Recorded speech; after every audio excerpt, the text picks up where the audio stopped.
Misteri i dhomës 2805. Në Oslo, në vitin 1995, u bë një vrasje që nuk është zgjidhur ende sot. Ndaj kam nevojë për ndihmën tuaj. Kush nga ju më thot, pasi ta keni dëgjuar, se kush mund të ketë vrarë këtë vajzë? Një misteri që sot duhet të zgjidhej, sepse me teknologjinë që kemi, pra me shenjat e gishtave apo me ADN-n e njeriut, duhet që të kishin gjetur atë vajzë. E megjithatë, emri saj, pra që i shkruajtur në dokument, njëkohësisht të dhënat e saj nuk çojnë asgjë kundi. Tani po ju tregoj një nga historitë më të çuditshme, por një nga misteret e pasgjithshme të një vrasje që është bërë para viteve 2000. Si gjithmonë, kush është rastësisht nëse nuk e keni bërë ende, lidhuni me këtë faqe që të shihemi sërish dhe faleminderit që jemi prerë bashkë. E them dhe duaj ta tregoja këtë histori sepse për të kuptuar se në çfarë bote jetojmë. Ishte qershor i vitit 1995 dhe në 31 maj të vitit 1995 një grua kishte prenotuar një hotelin Plaza në katin e 28. Kishte prenotuar një dhomë dhe emri saj, ajo ishte prezantuar me emrin Jennifer Firegate. Ç'është e vërteta, në emrin e saj Jennifer Firegate, ajo kishte bërë një gabim të një shkronje, po ju them të gjitha detajet, pastaj do të dëshiroj ju, mbajini mend këto detaje që të më thoni në fund pse kush mund të ketë vrarë këtë vajzë.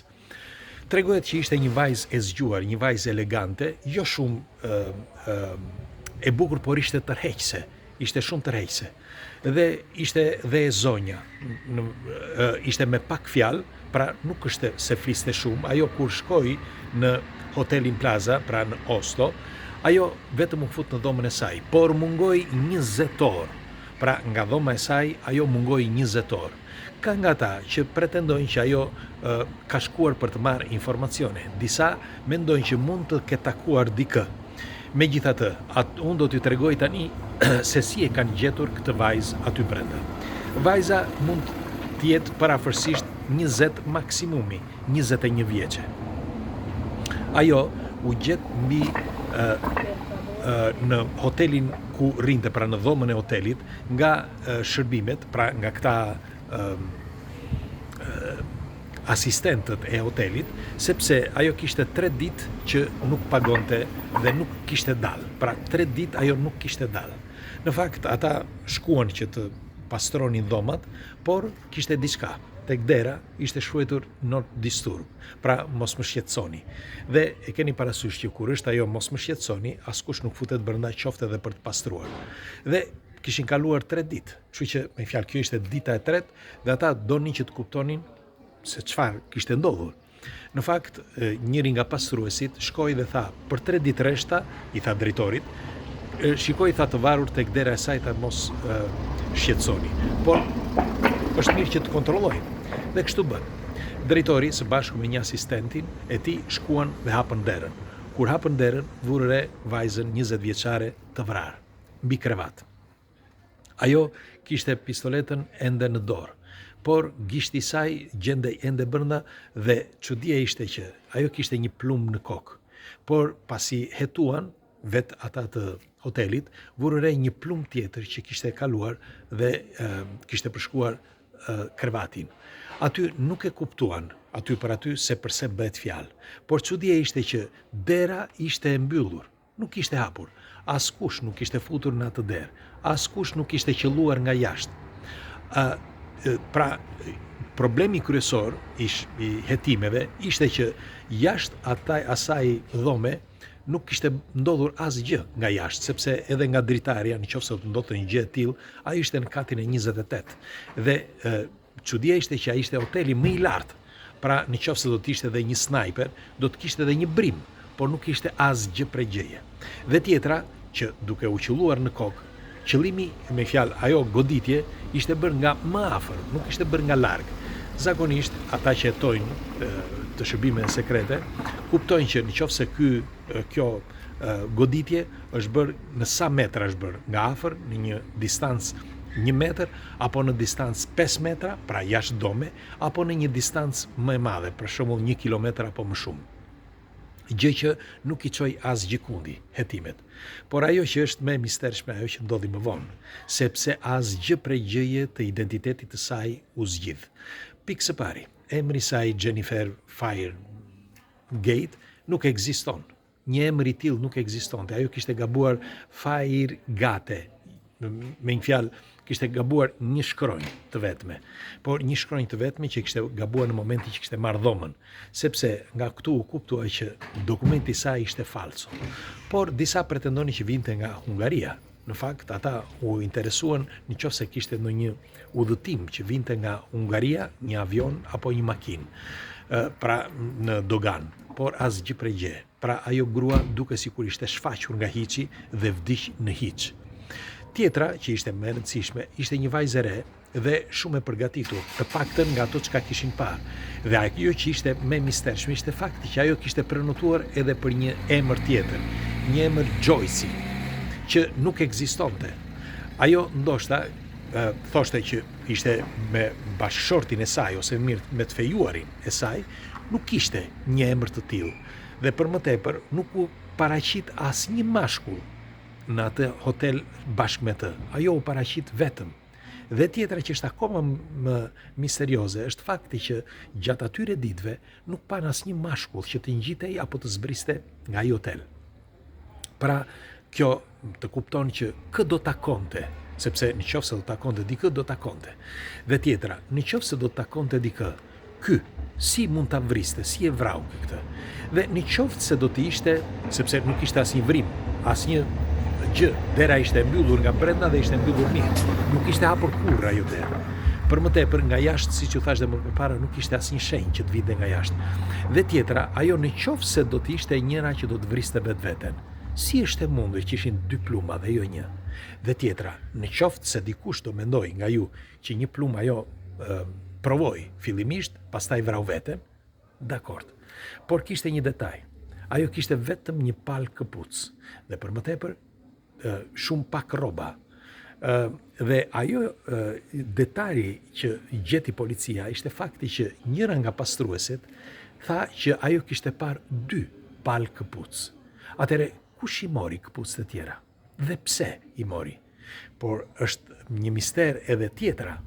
Disa nga rrobat e saj ishin fringo të reja, të blera aty, në Oslo, ndoshta në Oslo, ose ndoshta në një qytet fqinj. Por kishte një problem, etiketat e atyre rrobave ishin që të gjitha të hequra. Kush I hoqi etiketat dhe pse duhet ishte etiketat? Pra duket si një labirint që ti kërkon, po nuk e gjen.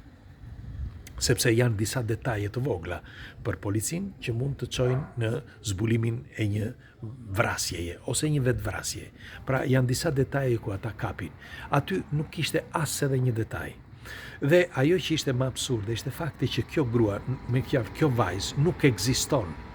Duhet të dini diçka. Sepse padyshim të çon që është e shërbimeve sekrete. Dakord. Por ka një problem. Vajzat zakonisht ose djemt e shërbimeve sekrete që janë të përzgjedhur, padyshim kanë si mund quhet, nuk çojnë asgjë kundi sepse nuk kanë informacione. Pra u japin një identitet të ri. Dakord. U japin identitetin e ri për të kuptuar që në qoftë se një ditë I kapin, ata nuk rezultojnë. Siç e keni parë në filmin Equalizer, për shembull, që ai ka një emër tjetër, sepse nuk duhet që të mos ekzistojë emri, familja apo ku ta diun. Por ka një problem. Pjesët e trupit janë ADN.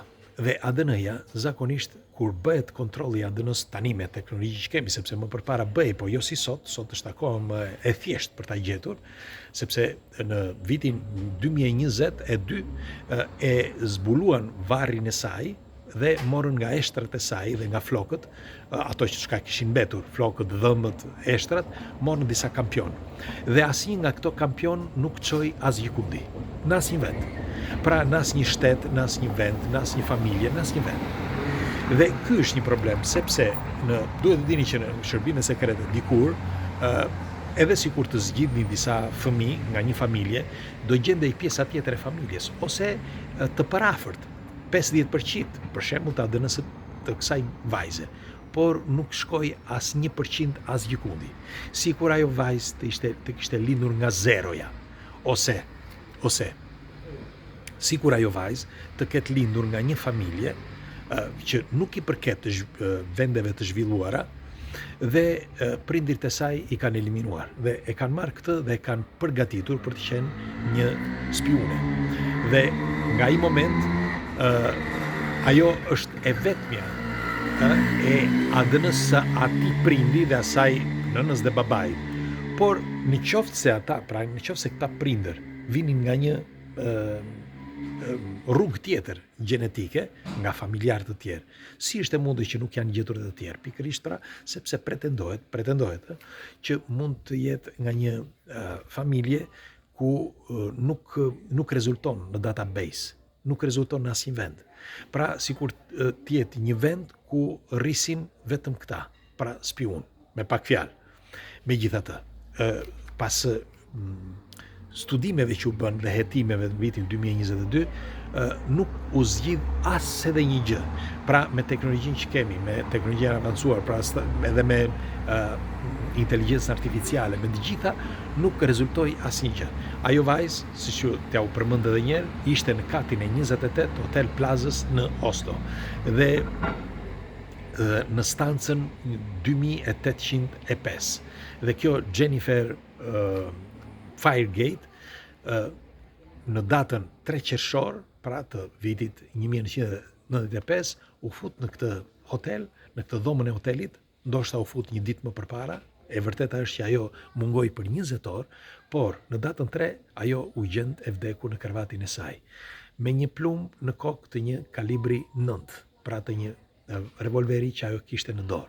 Dhe askush, e përsëris deri sot, nuk njeh të vërtetat e kësaj historie. Ishte shërbimi sekrete? Okej, kush e vrau? Nga ishte? Asgjë prej gjëje nuk është zbuluar. Dhe unë do dëshiroja ju e që jeni jo vetëm ka ekspert mes nesh, por edhe ta pasionuar për këto spy, për këto momentet spy ose historit spy. Kush nga ju, si është vrarë kjo vajzë? Kush nga ju e gjen si është vrarë kjo vajzë? Dhe pse mund të jetë vrarë? Dhe për më tepër, kush mund ta ketë vrarë? Nga çfarë pozicioni? Nëse dera ishte mbyllur, dyert, me fjalë, kati ishte 28, ishte larg dhe hoteli ishte më i lartë etj. Pra kush mund ta ketë qelluar? Dhe tjetra, nuk ishte asnjë shenjë, nuk gjeti policia asnjë shenjë që nga jashtë të kishte qelluar dhe të futej brenda plumbi. Për më tepër, ajo ishte qelluar nga afër dhe u mbyll si vetvrasje. Dhe ende sot është me pikpyetje, sepse sot besojnë që nuk është vetvrasje, por nuk kanë zgjidhur asgjë. Pra për ju, si ka ndodhur ngjarja? Faleminderit për mbështetjen që ndani këto video, faleminderit për komentet, ju përqafoj dhe gëzuar 15 gushtin, ditën më të nxehtë të vitit. Kalofshi bukur.